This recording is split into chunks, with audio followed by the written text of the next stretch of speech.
Hello again, race fans and esports enthusiasts everywhere from Elkhart Lake, Wisconsin at Road America.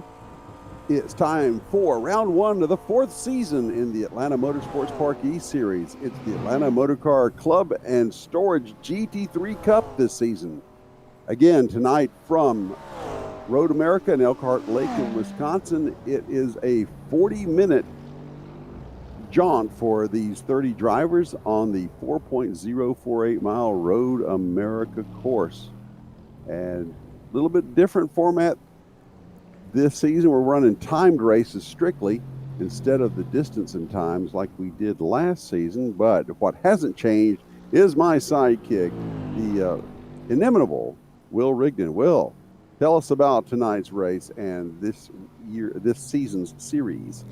Well, Bill, after the fantastic end to Season 3 in our NASCAR Cup Series that we ran about a month ago, we put up a vote for all the drivers to select what we wanted to run for this season, and while we thought Legends was going to take it, it actually ended up being the GT3 Cup cars, and so hence the name, the Atlanta Motorcar Club and Storage GT3 Cup season. So it's going to be a 6-week season. It's going to feature 40-minute races in these GT3 Cup cars.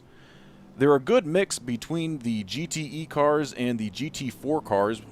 If you are longtime fans, you'll remember we ran the GT4s in Season 1.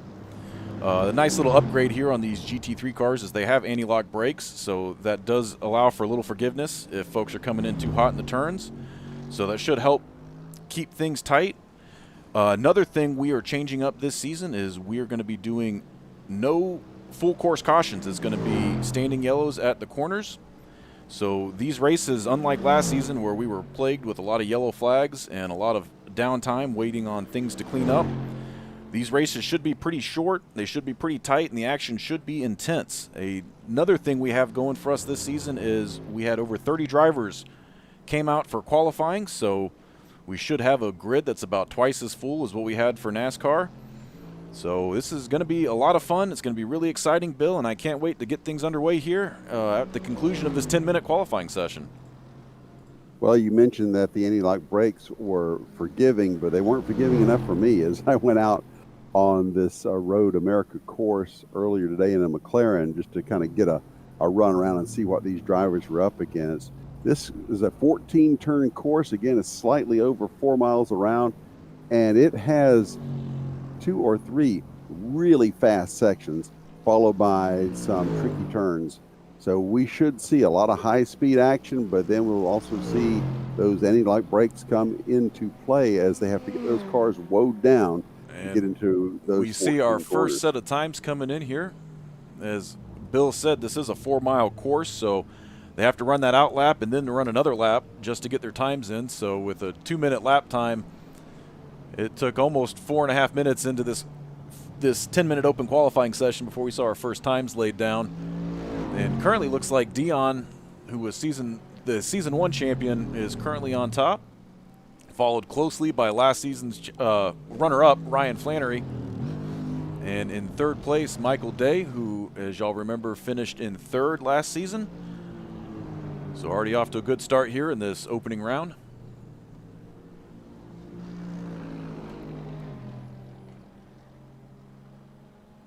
And it looks like Dion kind of picking up where he left off on the road courses. We always were eager to see Dion race at these road courses, and if it weren't for some misfortune, he'd have actually been more successful than he was. Well, it'll be interesting to see if he's able to compete in the full season. I know during the summertime with his work schedule, he wasn't able to make all the races in Season 2 or Season 3, which took him out of points contention. But he is here tonight, so we'll see if he decides to stick around for the entire season, because he will definitely be a contender in the points if he does. Indeed, we are already 6 minutes into this 10-minute qualifying session, and as Will said, since these laps are a little better than 2 minutes around, you've got to get out there and really get 2 or 3 good laps down. That's about all you have. Or 2 or 3 of these. Yeah, practice is going to pay off greatly for these drivers here. So those that put the work in before arriving, they're going to be the ones that have the most benefit during this session. But with 40 minutes, anything can happen, and we're not going to be having a lot of full course cautions. So, you know, if, like we had last year, where if a leader got punted or taken out, they could easily get in the back of the pack, not lose a lap. That's not going to be the case this season. Now, is it going to be the race director's discretion if he wants to tighten things up? Yes, it'll be down to race director Kevin Espinosa to throw the flags and to group them back up. But having talked to him beforehand, A caution, a full course caution on a 4-mile track, that's worse than Pocono. I mean, as far as the length of a caution goes. So real quick, I don't expect we'll see that. Let's see if we can grab Kevin up here before the end of this qualifying session. Kevin, in the broadcast booth, how's it going?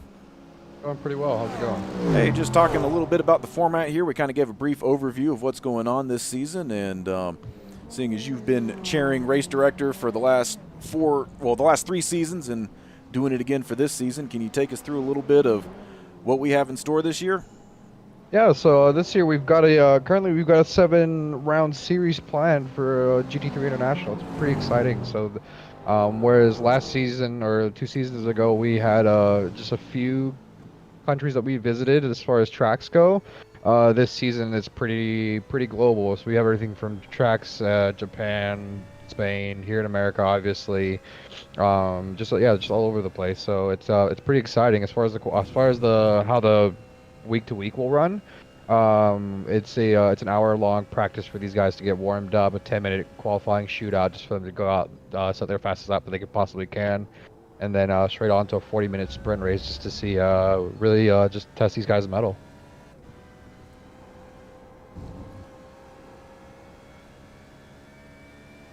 And we are looking at about a minute and a half to go in this qualifying session.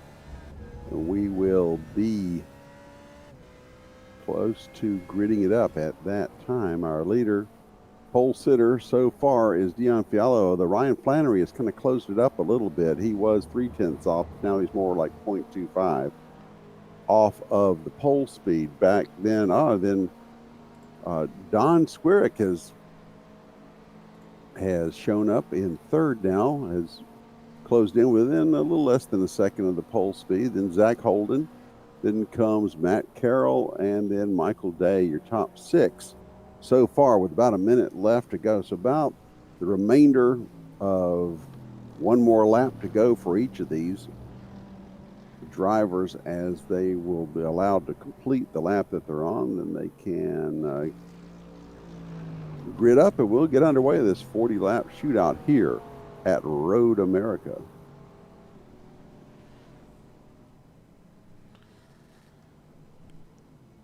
So, folks, if you're an iRacing enthusiast and would like to join the AMP community of online racers, join our Discord server linked in the description of this video. AMP hosts community racing nights every Monday and Friday from 7 to 9 p.m., and it's open for anyone to join. Information for both the eSeries and community nights can be found on the Discord server. Hey, and with 2 seconds left, I finished that little promo. There we go. Hey, we're already off to a good start this year. We're already making our way down the blue card. Hitting our marks. All righty, so now the checker's thrown on the qualifying session. Everybody's got to get in there, get those belts pulled tight, get that last lap finished that they're on. We're looking at Sean Cassett as he is wrapping it up. We've got a few cars still on the course, and as they hit the line, they'll be relegated to the pits or to the grid to get started. We have 1, 2, 3, 4, 5, 6, 7 cars left on the track to qualify. The last one out there is, I believe, looks like Jonathan Greenberg. Looks like Corbin Mitchell is, at least as far as his distance on track, looks like he's got the, because what will happen is once all the drivers pass the start finish, it'll checker the session. That's right. And we're now currently, Sean Cassett is coming, the next one coming to the line. And then who is after him? I believe it's whoever the 14th fastest currently. That would be David Sintel. And now they're getting everybody off the track, black flagging them. And it looks like... and And the big thing to remember Corbin too, Mitchell, managed to sneak on well, this is and get a lap in. big thing to remember with this track being so long during this qualifying session is they have to turn a clean lap. So if they get more than a 1x during the, just like that, what we're looking at right now, then the lap time doesn't count. So, they've got to turn a clean lap, and, really with 10 minutes, you've only got time for about 5 laps, including that out lap. So once we get Mitchell all handled here, he just got bumped back one position on the grid. See if he can do anything about it, and then we will be ready to go here. So while we're waiting for that, if you know a teenager who's recently received a driver's license and is looking to become an even safer driver, Drive Strong at Atlanta Motorsports Park is a great option. Courses maintain a 3-to-1 student to instructor ratio while taking advantage of AMP's world-class facilities to teach new drivers advanced skills that can't be taught anywhere else. Drive Strong accepts teenage drivers who at least have their learner's permit as well as 20 hours of experience on the road. More information and class registration can be found at drivestrong.org. And there we go. Now I'm convinced Corbin was out there for practice. Because rather than taking a flyer to the line, he just drove it into the pit. No. All righty, so we are ready for action here. Should see some cars. Elkhart Lake. And we're listening into race control here. Tell everybody what's going on. At least on my speakers. All right, there we go. And let's see who starts loading in.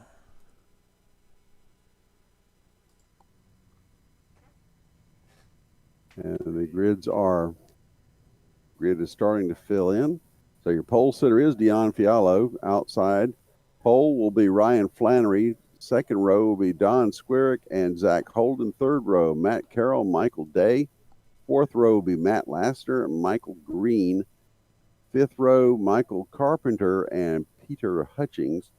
Sixth row, Sean Cassett, David Struve. Then comes Jakuma Onabogu, Jonathan Greenberg, David Sintel, Corbin Mitchell, Ben Warren filling out position number 17 and 18th will be Brant Estes, Jacob Armstrong, Mitchell Bright, Jake Rogers, Kevin Espinoza, who is your race director, so he's a ghost, and then Derek Hoffman. So there we go. We see them all lined up here. And we'll get one lap around, and they'll get a flying start here at Road America. Well, it was way too long an off season, Will. I was ready to get this thing going after the exciting finish we had the last season. It was definitely a strong finish to a long season. I was happy to be back here broadcasting, although it was a nice break. And we are going to finish it strong here, running right up to the holidays.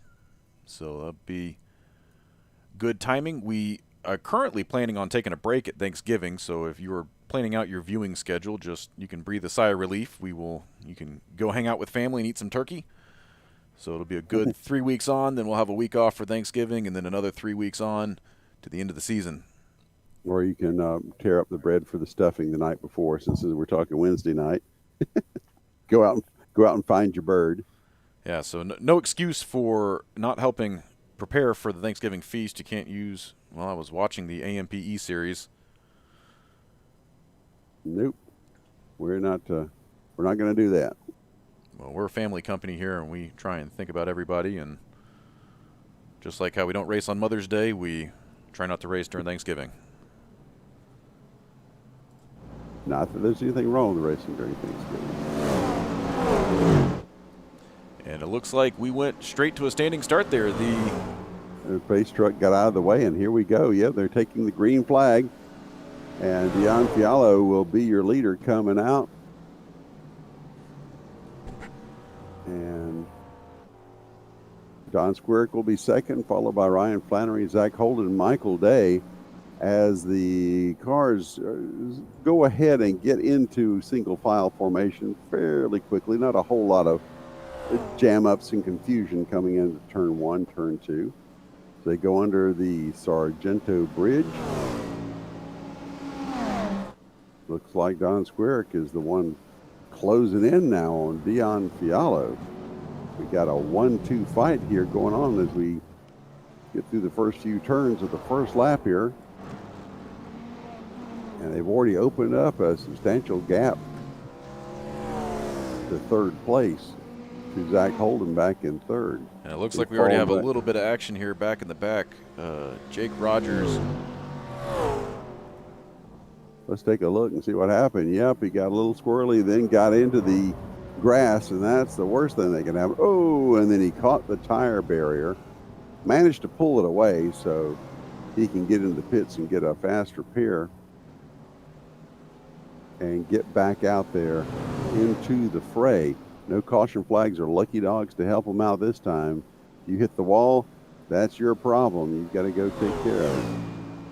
So meanwhile, your leaders already put a substantial amount of distance between themselves and third place. Already opening up almost half a second in the first lap. Looks like a 3.5 second gap back to third place from first to third anyway.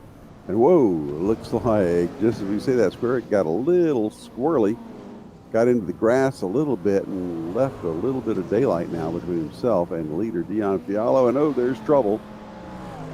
There's Michael Day. Michael Day got around a little bit there on that turn, let the back end come out.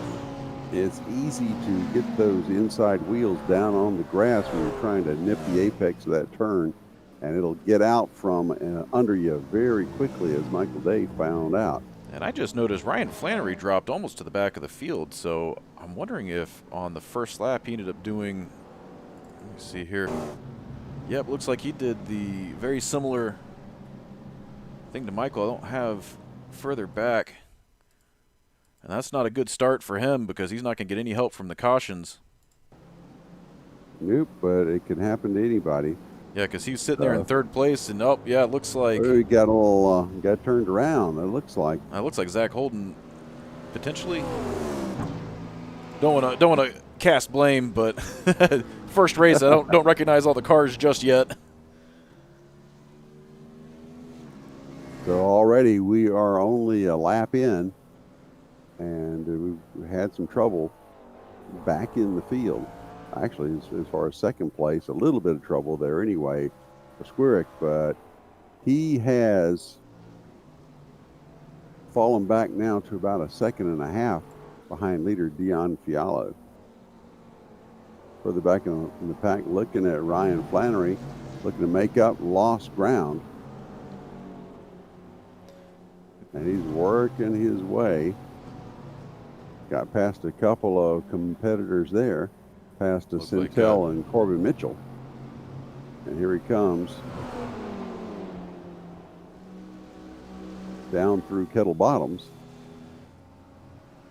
That's one of the high-speed portions of this 14-turn circuit.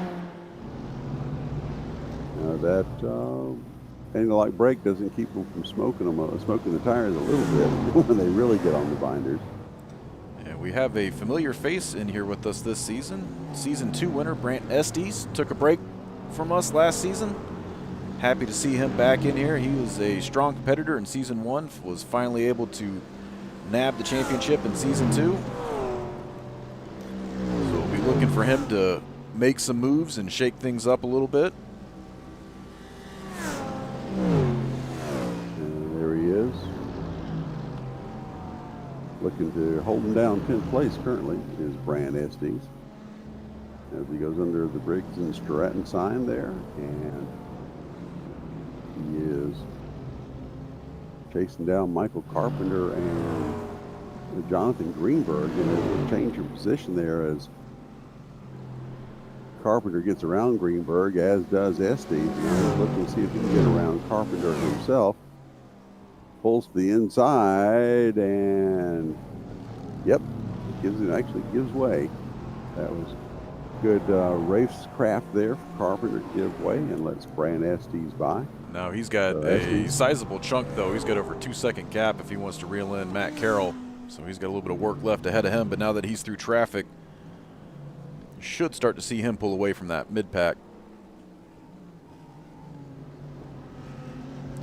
Let's take a look back. Looks like Flannery is just making it to the tail end of that group, as he's going to try and do the same thing as Brant.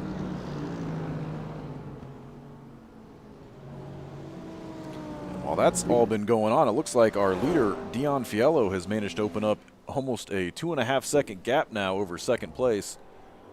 Yeah, it's showing 2.8, right? Excuse me. Yeah, a 2.6 rather. Yeah, about a 2.5-second gap between himself and Don Squirek. I love the Batmobile exhaust on this. That is a nice little feature with the flames popping out. Yeah, so give something for the kids to emulate on Saturday nights when they're out there street racing. Kids don't do that at home. On board with your leader, Dion Fiallo.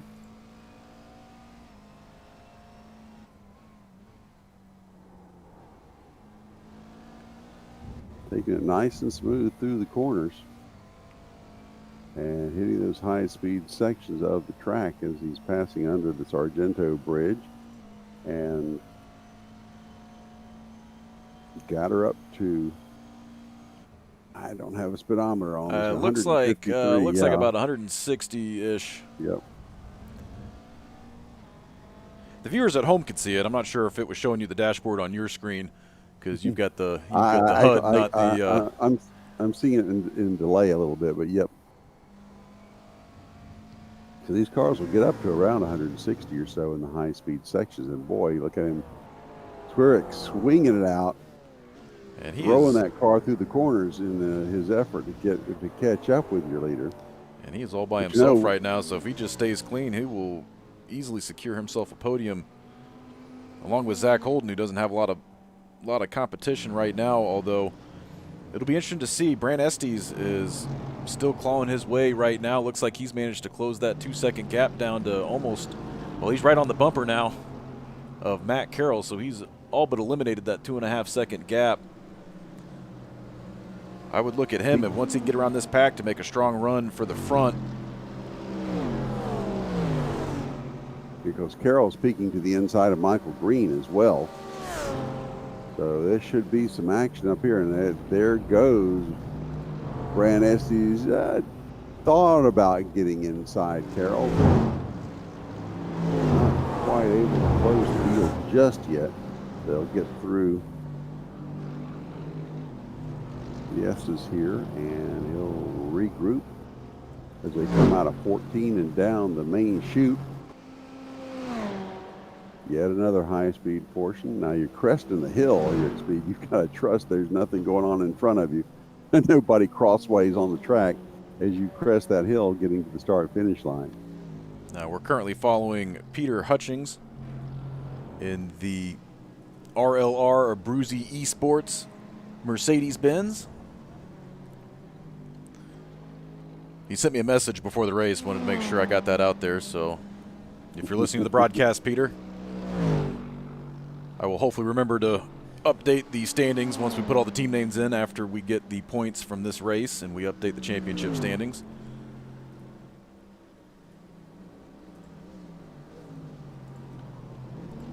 So your leader, Dion Fiallo, now extended his lead to 3.6 seconds. So he just seems to have started up front and was never headed, really. Although Squirek had a couple of shots at him, and then he got into the grass or got separated just enough and lost contact. And that's all she wrote for Fiallo. We are closing in on 10 minutes into this race, 1/4 of the way into this 40-minute event. In about 10 seconds, we will be at 10 minutes. Your leader, Dion Fiallo. Second place will be Don Squirek.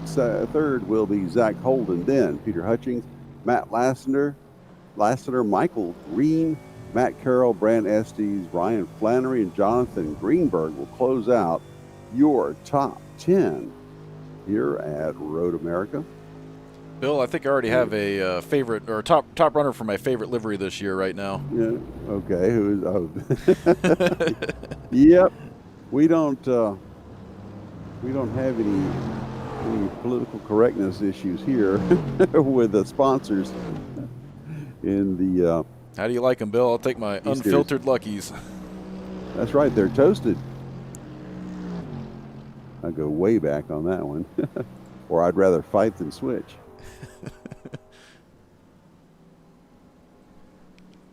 Let's see if we can find some more action to follow here. It looks like this mid-pack, Brant Estes, has made his way up to 7th, getting around Matthew Carroll.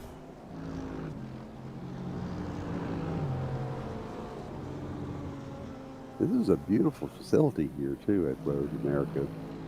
It's nicely landscaped and even more beautiful when you see high-performance cars racing around this 4-mile road course. And if you're looking to take your real-world racing skills to the next level, AMP is home to Primal Racing School, one of the most unique driving schools in the world due to its exclusive use of the Radical line of track day cars. Primal Racing School is taught by professional racing drivers who have competed in series all around the world. The AMP main circuit is the perfect place to advance your racecraft due to its extremely technical and physical nature. Visit Primal.Racing to learn more and register for a class today. Sorry to step on you there, Will. Ah, you're good. And that is Primal.Racing. There is no .com. That is, some people get confused by that, but if you want to learn how to drive like a race car driver and actually get accredited like one too, because if you take the full 3-day school, you can get your racing license, which will allow you to compete in series like well, not the eSeries per se, but if you wanted to do this for real, you could get out there and drive.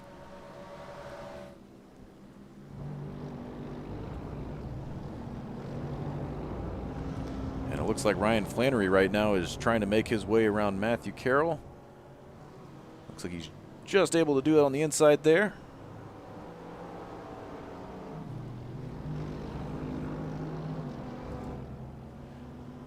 And really now who needs to be worried is Michael Green, who was last season's winner, because now he's got Brant Estes and Ryan Flannery staring him down. And it looks like we're fairly well spread out. Nobody's really dicing at the moment, but that can change in a moment as these guys can either slip up or catch up with the car in front of them or behind them. Well, it's going to be interesting to see what happens here with pit strategies, because we're only 13 minutes in here, and like we've done in the past seasons, the drivers will have to make a 4-tire pit stop. They can decide how much fuel they want to take, but it is a mandatory 4-tire stop, and since we are not doing cautions, that means you're going to get 4 miles of cold tires. And it's going to be real interesting to see the strategy of how these drivers react to when they pit and how they take that first out lap before their tires get back up to temperature. Well, the battle is starting to shape up now for 7th place, as Brant Estes is closing the gap on Michael Green. And we've had a little bit more action here between Flannery and Carroll. I'm not sure if the viewers were able to see that or not, but it looks like they had a little bit of a back and forth. Well, it looks like Flannery now has secured his gap a little bit. And of course, as soon as I say that, Green opens up a little bit of the gap back to Flannery, back to Estes.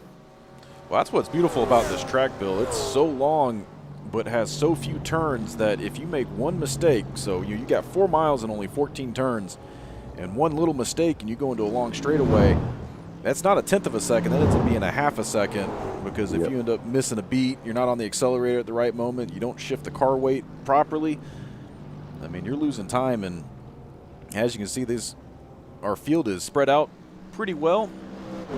Have a couple of groups running pretty strong, but for the most part, we are nose to tail here.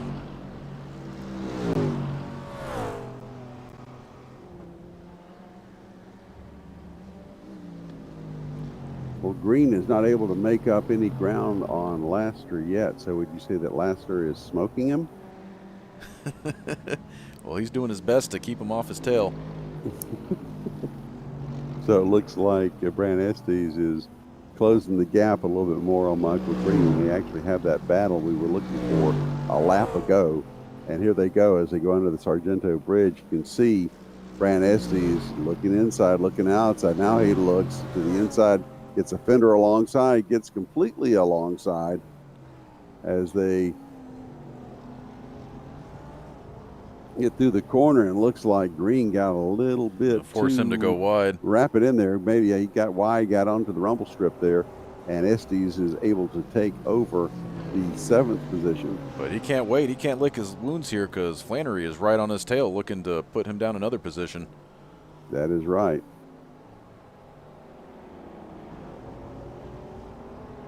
Meanwhile, Brant Estes will set his sights on Matt Lassiter. So now he's, just as the curse of the announcers, and that was major a big one for Mike Green. Mike Green, boy, got some damage there on the front and the back. He lost. See if we can watch this. Lost See the what hood happened on here. I'll bet. Well, I was gonna say he might have just that grass, but he just got like in too hot. He cooked it into the turn, and he's gonna have to limp it.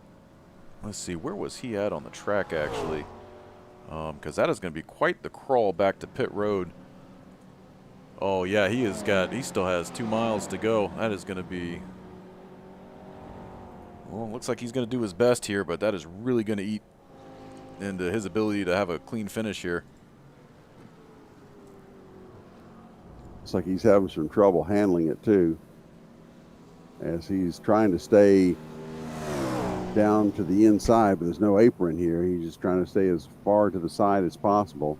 It looks like he's struggling keeping it going in a straight line even, and here we go.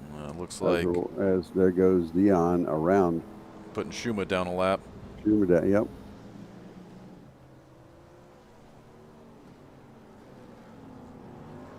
Dion Fialo still your leader, and it looks he has a gap of,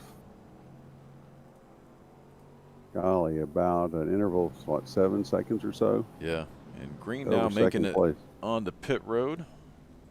Not too bad, really. He didn't have to creep to get there. Of course, now once he gets to pit road, it's 45 mile per hour speed limit. And he'll have to manage that, but he'll get that repair. He'll get into the pit, get that quick repair, and get back out without losing a whole lot of time, although laps are long looks like here. But distance, is covered up very quickly by these cars as well. And let's see what happens here. He comes here. to the attention of the Marlboro crew. Because watch that number 1 up on the track map there. That's Dion. So if he can get fixed here and get out, he will not lose a lap. He's going to go ahead and take his tires and fuel. There he goes to take the tires. Might as well. So maybe it won't be as horrible as one might imagine, but I don't know. And here comes Dion down the front stretch. What the fuel load is on this, or how far they can get on a set of tires before it becomes ineffective. And there goes Dion. Dion. He's going to lose his lap. Dion is going to go right on by him. And we had a little action here while that was going on. Looks like Jacob Armstrong got into a little bit of trouble. Let's take a look at it in the... I just got around on him there. It's not too bad. Didn't take any damage. Or do it in front of anybody. That's the worst thing you can do, is look out that driver's side window and see somebody coming towards you. We've actually had a pretty clean race. I know the field's been spread out, and it's kind of hard to cover everybody during the race, but across my screen, I've only had a handful of red bars come across indicating that there's been a wreck or a crash. And it doesn't look like there's been a whole lot of contact. We saw that one incident earlier where there was a little bit of contact that got somebody out of shape. Well, you can definitely tell our drivers are back in their comfort zone because we definitely shook things up with the oval season. And so they are definitely happy to be making right-hand turns along with the left-handers. So Zach Holden, I was just about to say, was making ground on Squirrick, and what did Squirrick do? But No, that wasn't put it Squirrick. into the That wall. Was that was Squirrick in the wall? Was that a lapper? I'm sorry. I thought that was. I was looking one way, and then I saw a that car was a spinning. lapper. Let's. Yeah, because he is still in second. I take that back. That was Michael Green again. Goodness gracious, that's 2 hoods he's gone through already. When it rains, it pours. So I believe he will have one more quick repair. Although it looks like he might be having a lot of trouble keeping it in a straight line. Might be coming in for the tow, and he is just now getting to the carousel, so that is going to be hard to wrestle back around the track. Going to lose a lot of distance, but probably not as much as if he took a tow, depending. Now your race leader has a 9.5 second gap now over second place.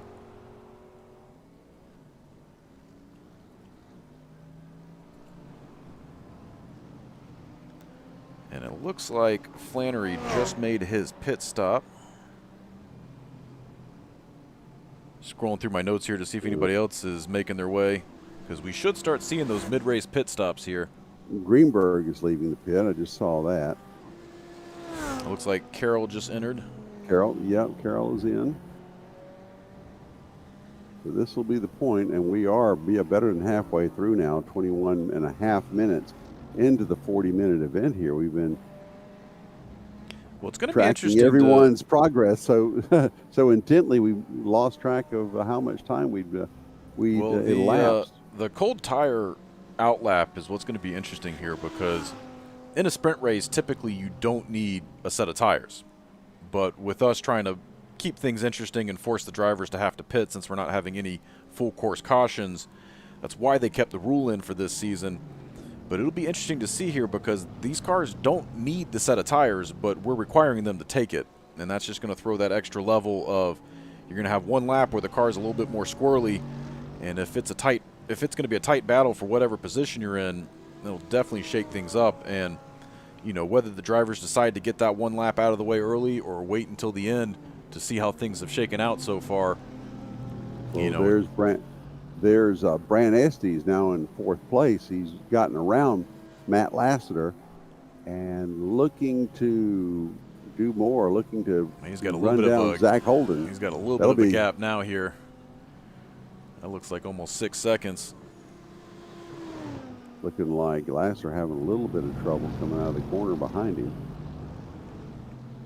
Let's look and see. Distance between 3 and 4. Yep, it's about the length of Kettle Bottoms between the two of them. I'm sure that means a whole lot to all you folks, but you did your homework. You studied all your turns, Bill. I've got the track chart in front of me, and dadgummit, I'm going to use it. So here we go. I just know Sargento Bridge because I see the cheese truck.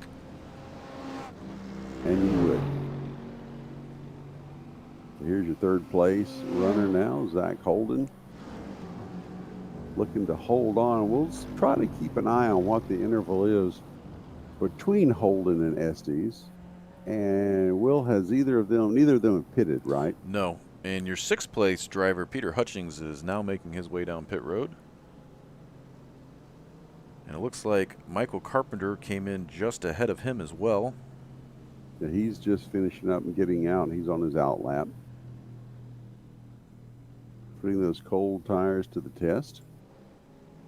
Let's watch Carpenter here for a minute so you viewers at home can see what we're talking about here, because they're not going to be able to accelerate or dive the turns quite as hard on these cold tires, because that back end is more subject to come around. But you should see their lap times drastically improve after this first lap.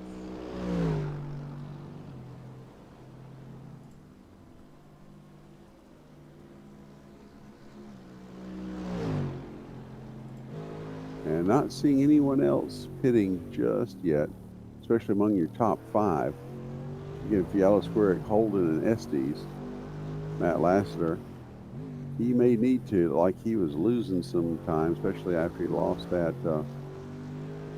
ground to Estes. Where did we pick Estes up from? He was back in the second 10, wasn't he? I mean, he's made up a lot of positions. Yes, no, he started towards the back, and I'm not sure if he just was not able to turn a clean lap during that madhouse of a qualifying session, or if it was just, could be traffic during qualifying. I mean, that about the only thing I could think, or he just got unlucky and had too many off tracks and couldn't get a clean lap down. Well, whatever it is, he's figured out his way around the track because he's made up positions now. The track position's another matter, especially now relative to Dion Fialo, who's just checked out and said sayonara to everybody. And here's another battle that's been hot all night, and that's between Ryan Flannery and Matt Carroll.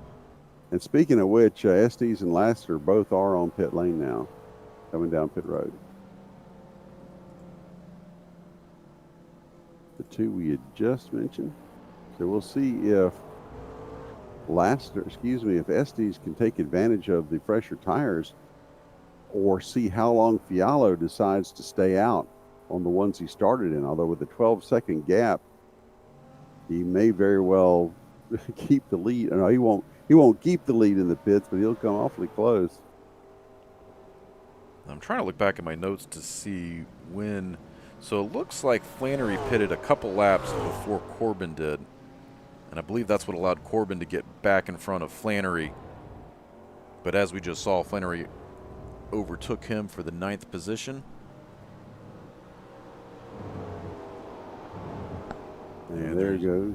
And there's not too much in front of him, though, right now, because it looks like there is about a 6-7 second gap between him and 8th place, Jacob Armstrong.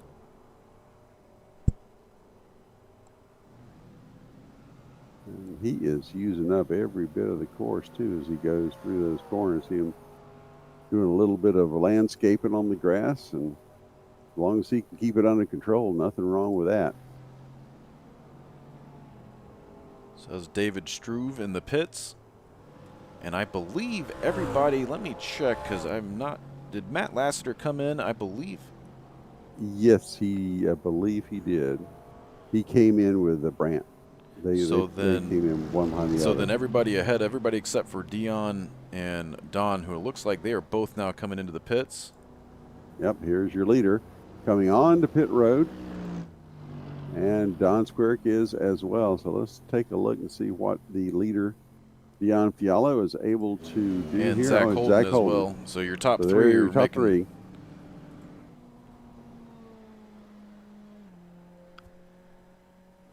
Yeah, and Corbin Mitchell, though, all the way back there at the carousel, still has about 2 miles to go to try and close some of this gap down.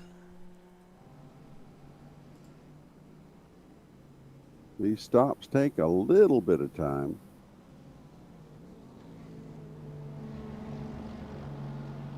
But your 1, 2, and 3 are stopped in the pits at the moment.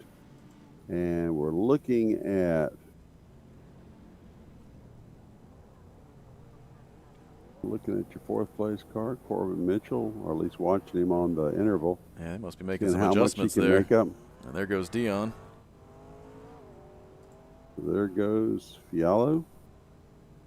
And then here comes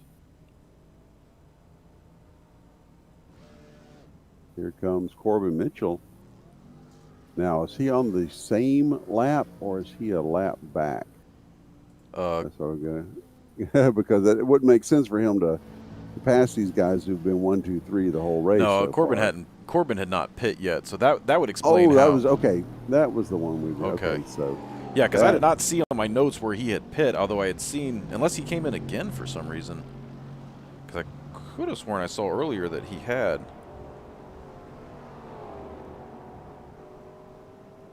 Well, he's in 8th now. So he is now pitting. So he was coming down and he made the pit stop. And Brant Estes has now managed to reel in Zach Holden during that last pit exchange. You are right. He is only 26 seconds behind your leader.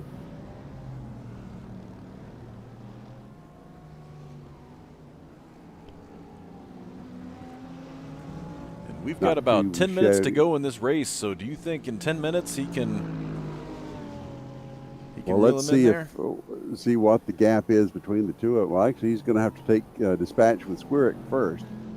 We'll go from there. It's a 10-second gap back to, a 6-second gap back to Squirk. I believe, if I'm reading this correctly. Because it's 16 back to Squirk and then 26. So that's, yeah, 10 plus seconds between Estes and Squirk. That may be the race to watch here in the final 10 minutes here.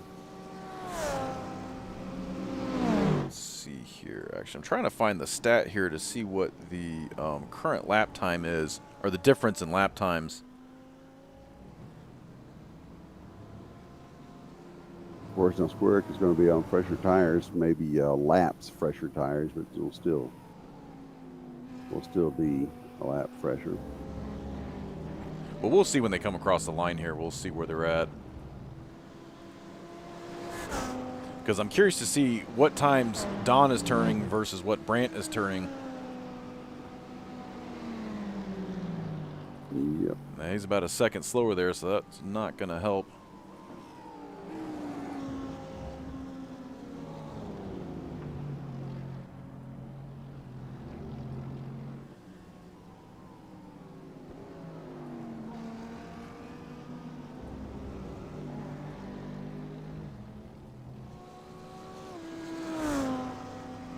Looks like there's been a little bit of action back here for the 13th position.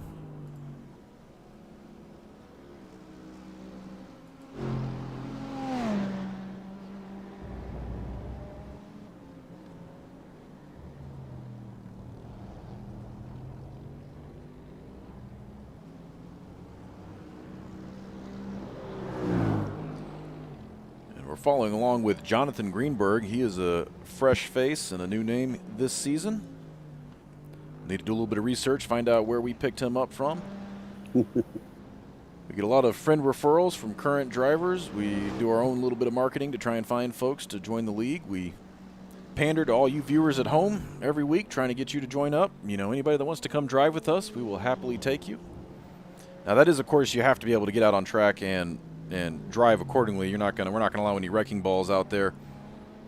That's mainly Kevin Espinosa's job, because all our new drivers this season, he is watching like a hawk right now.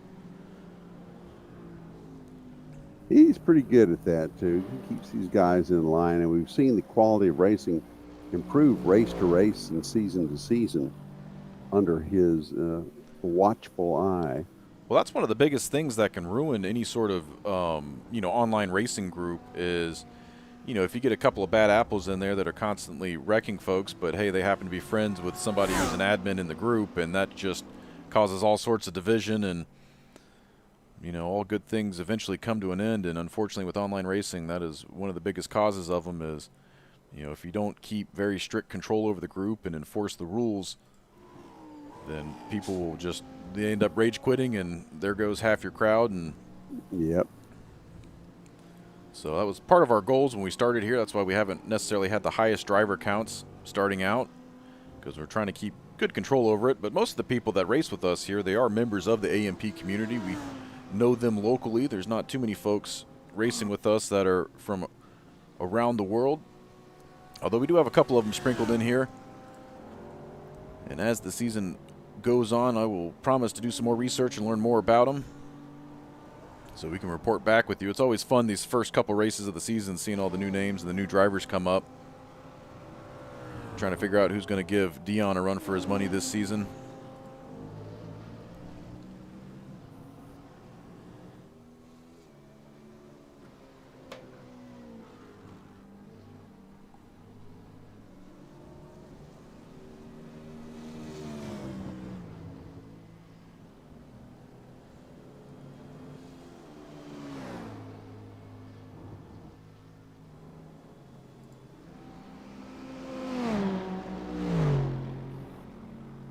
So as we look at the interval now for Dion Fiallo, he's got it up to 18 seconds. So looks like he's not. Whoa, we got a little trouble here. Jacob Armstrong have a little trouble in that turn here.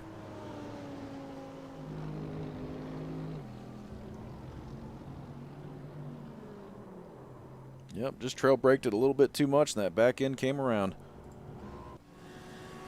That will happen. But fortunately, he didn't hit the wall, so he can just straighten it back out and keep going. Yeah, the most important thing is to keep it off the wall and off the other cars. You can at least recover from a spin at the expense of just a little bit of tire rubber, but that's about it.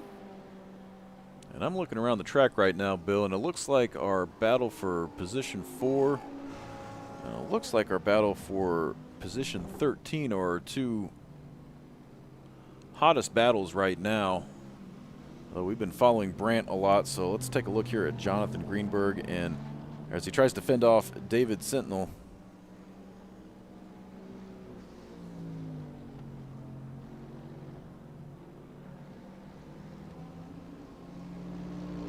It's like he's got maybe about a 5-6 car length lead at this point. We'll see if Centel is able to close in on Greenberg.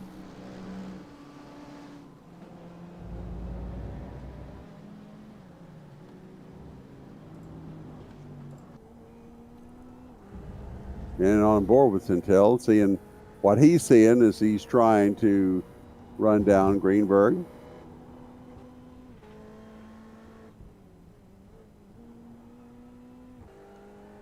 And it's interesting to see these two drivers' different approaches to the turns. You know, when one swings wide to set the turn up and the other one doesn't, trying to keep as much speed or momentum through the turns as they can.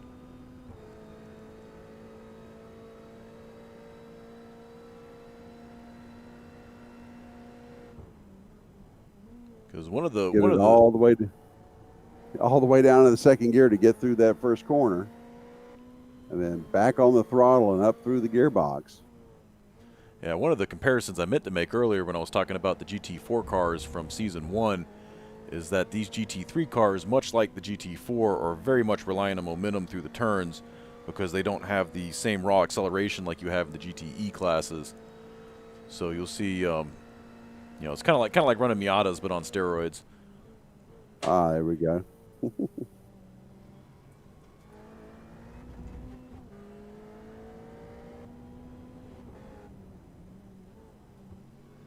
And I'm going to tell you what, Bill, after this season, I am going to have some neck problems because we got the new command center up and running over the off season, and yep. Now I have my game screen on one side and my screen with all the overlays on the other side, and it is right above my head, so I'm having to crane my neck all the way up just to see gap times here.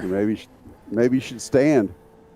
Or when are you going to be issuing tickets for the tours of the Race Central? I hear it's quite the sight to see. It is a display of technology, I will say that. Although currently still under construction because we're still waiting on the new computer to come in. We got all the displays up and running, so we are live and in color right now. And well, technology is what this sport is all about, and it's both on the the real world end and the virtual end.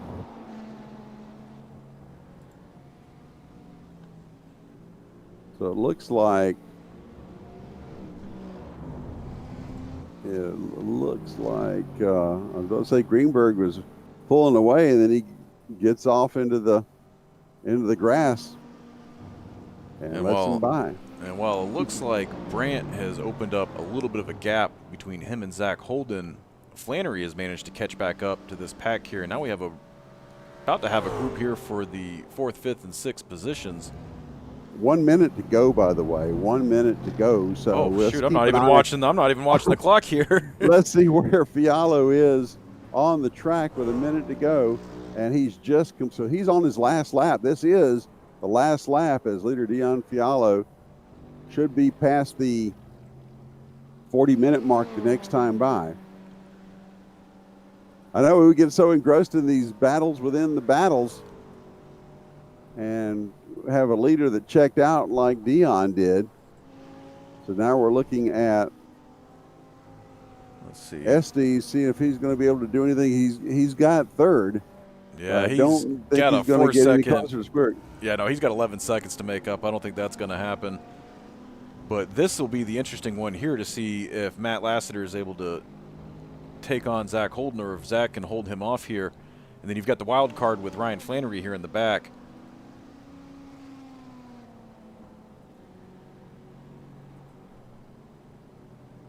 Here we go with Holden, Lassiter, and Flannery with the battle for fourth place here. And more importantly, the points here, because it's going to be, you've got to be consistent this season, and it's not going to be about the podiums as much as it's just going to be getting those consistent finishes. Whether you stay within the top 10, top 5, but it's not going to be about getting that W every single night. Because meanwhile, your leader is coming through turn 12 right now. 2 more turns for Dion Fiallo, and he will complete the 40 minutes as we are now at the 40-minute and 46-second mark. And he's coming around onto the front straight.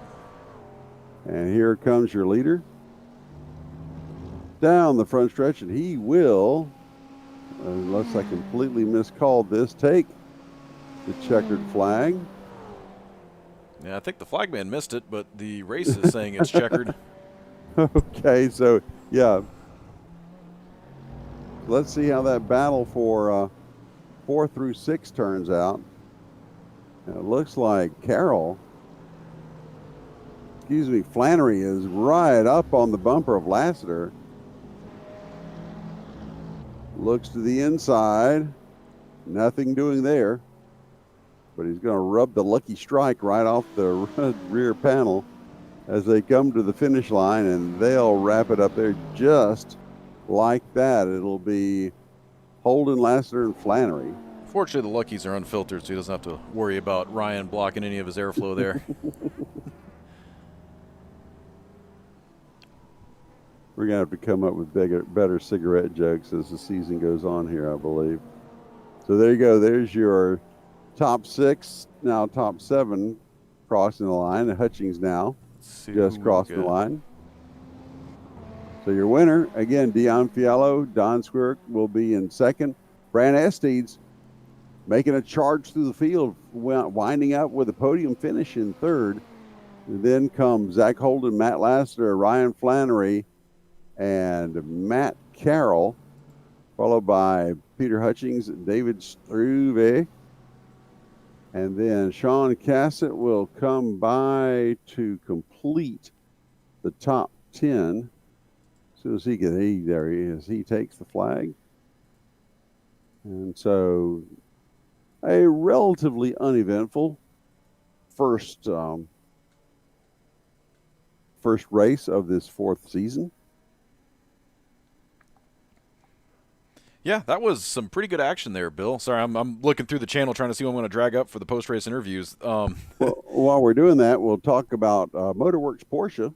And actually, we have Porsches in this event. So Motorworks Porsche is an independent, exclusively Porsche performance shop located at Atlanta Motorsports Park. Motorworks offers a fully integrated range of services from scheduled maintenance and repair to street performance, complete track preparation, and custom builds. They specialize in engine and transmission building, custom exhaust and header systems, as well as a strong focus on purpose-built track cars.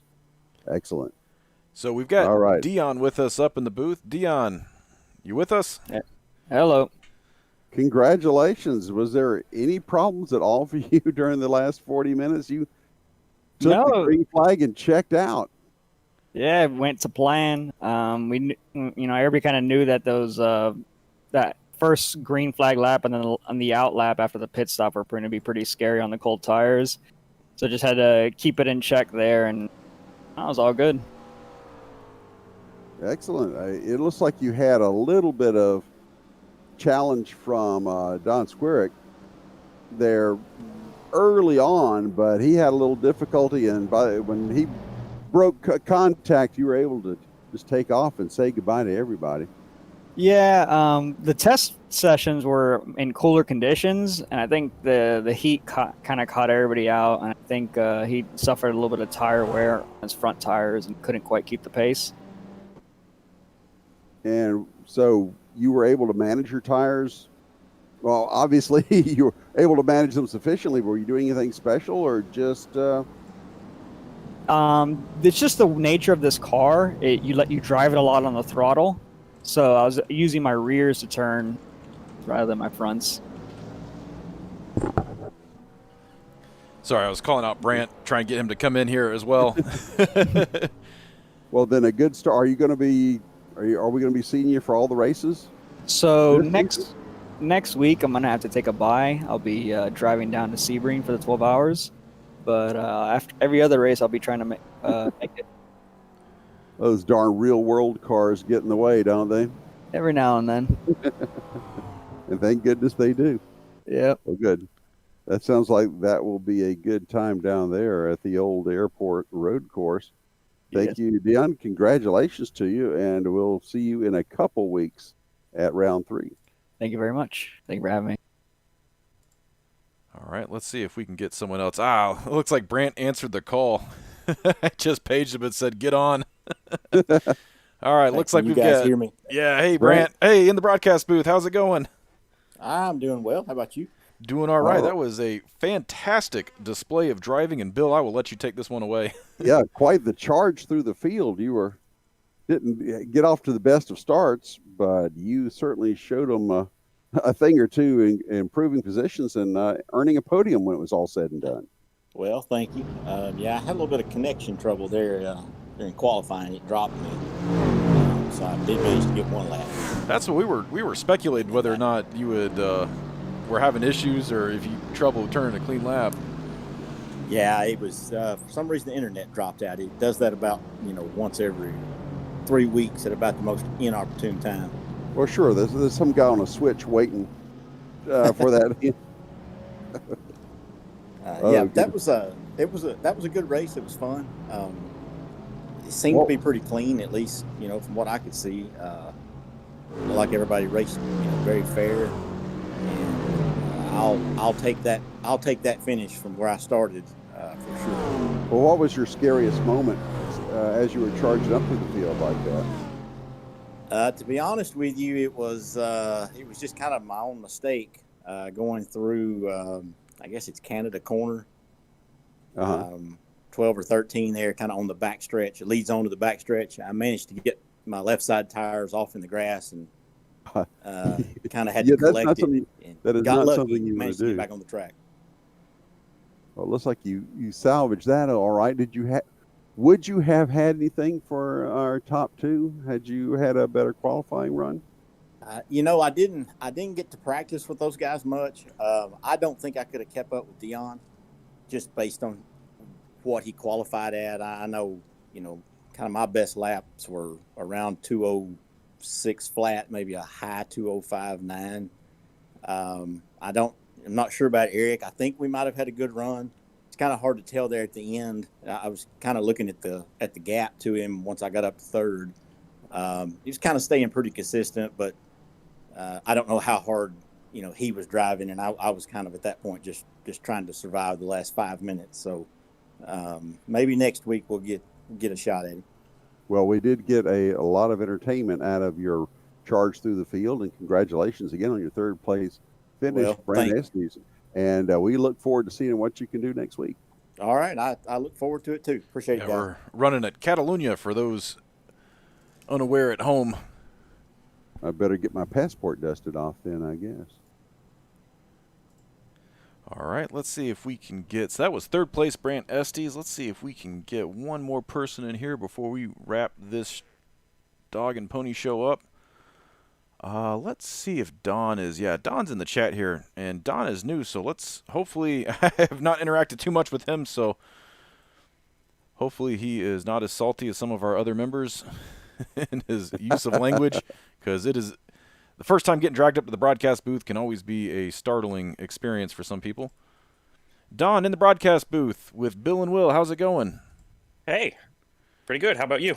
Hey, Don, great run out there. Do you think you would have had anything for Dion? Start, I could kind of keep him in the draft a little bit, but it was just a little bit too sloppy to keep up with him. If you're gonna beat Dion, you need to be perfect. Yeah, we were noticing that you were keeping up with him. And then you had a little bit of trouble, and once he broke contact or broke the draft, then he was gone. Yeah, but yeah. I tend to struggle a little bit in the hotter conditions, and this was definitely a lot hotter than I was kind of expecting from a practice that we had here. Also, I was just a little bit sloppy, particularly grabbing some grass on the apexes here and there and losing some time. So, Well, it looks like you had the rest of the field covered those. No one really came up to challenge you. Everybody seemed to have their troubles in the back. Did you have any close calls or anything that might have threatened your second place finish? turn one was a little interesting. I think it was Ryan who qualified second, and I was able to kind of just follow Dion past him. Gave me a little bit of a bump into turn one. Nothing too bad, but it was just a little bit to upset the car. Give you that little flash of fear at the start of a race. That's all it takes sometimes. But we're watching that right now. Yeah, as you were able to dart past him during that start. Yeah, we're going in there, and he goes a bit deep here. Oh, the trees covered it up. But yeah, other than that, it was kind of a lonely race trying to just pound in consistent laps. And second place, not bad start. Now, one thing I do need to ask you, Don, is how did you hear about us? Because I haven't been in the community nights here in the past week or so. So, did you answer the call on social media, or are you buddies with somebody that's already been running with us? Yeah, Dion grabbed me in here for some of the community nights. Ah, cool. And then finally had some time to do the series here, and I'm looking forward to it. It's gonna be a lot of fun. Oh, we're looking forward to anybody that can run with Dion and give him a little bit of a challenge. Well, I'd love to be able to do that. Well, congratulations, on your second place finish here tonight, and I'll let you take it away, Bill. All right. Well, thank you very much, Don, and thank you. We look forward to seeing you next week. So, well, Wilbur, it looks like that's going to about do it for us here at Road America, and the first race in this season 4 of the Atlanta Motor Car Club and Storage GT3 Cup. Again, round 1, 4th season of the Atlanta Motorsports Park eSeries. So, got any final comments? It was a relatively clean race. I don't think anyone was surprised that Dion Fiallo ended up winning it. So, but we made a new friend in Don Squirick, so that was good to see another competitive face out there, and we'll look forward to seeing them all again. I guess we'll save for Dion because he said he was headed down to Sebring next week. Well, it's going to be interesting to see how things shake up this season, Bill, because, like I said, we keep trying to grow this series and grow the competition level. And for those that are not familiar, the reason we keep talking about Dion so much here tonight is he is one of our top running competitors and an esports competitor in general. He's probably one of the better known pros on the circuit. He was his team was the winners of the top splits for the 24 hours of virtual Le Mans over this summer. So he is a pretty fierce competitor and keeps all of our drivers on their toes. And he's also local to the Atlanta area, so if you come out to the Atlanta Motorsports Park go-kart track every now and then, you are likely to run into Dion, or more likely not run into him, but get past while you're out there. Yes, indeed. So that will do it here for round 1 here from Road America. We thank you for joining us, and we look forward to seeing you again next week. Same bat time, same bat channel, here for the Atlanta Motor Car Club and Storage GT3 Cup. For my sidekick, Will Rigdon, I'm Bill Rigdon, wishing you a pleasant evening, and we'll see you next week. So long, everybody.